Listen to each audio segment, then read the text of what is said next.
ओहिले के कोइले बाते गारी बेगारी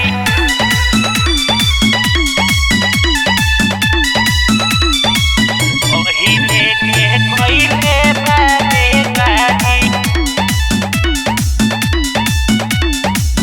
काहे बोला तू जतिया से ना डरेला कोई बोलेला तो सीधा तू रेल दे देला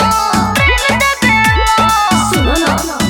काहे बोला तू जतिया से ना डरेला कोई बोलेला तो सीधा तू रेल दे देला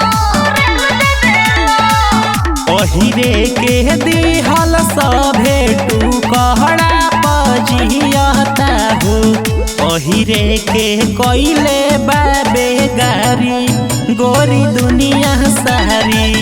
ओहिरे के कोइले बाबे गारी गोरी दुनिया सारी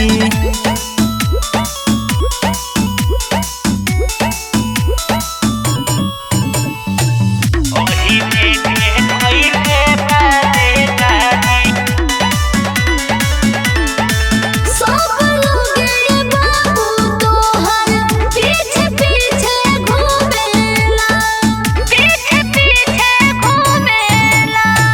बोलेला जे बोल हो जे हजूरी तोरला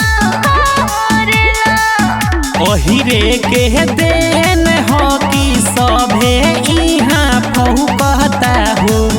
ओहिरे के कोइले बाबे गारी गोरी दुनिया सारी ओहिरे के कोइले बाबे गारी गोरी दुनिया सारी ओहिले के कोइले बाते गारी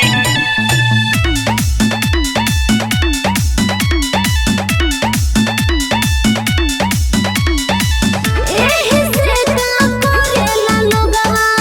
ओहे के गुणगान हो गोल कोसल गुजे चारो और तोहरे नाम हो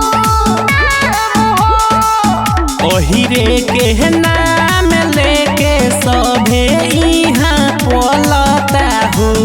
ओहिरे के कोइले बाबे गारी गोरी दुनिया सारी ओहिरे के कोइले बाबे गारी गोरी दुनिया सारी।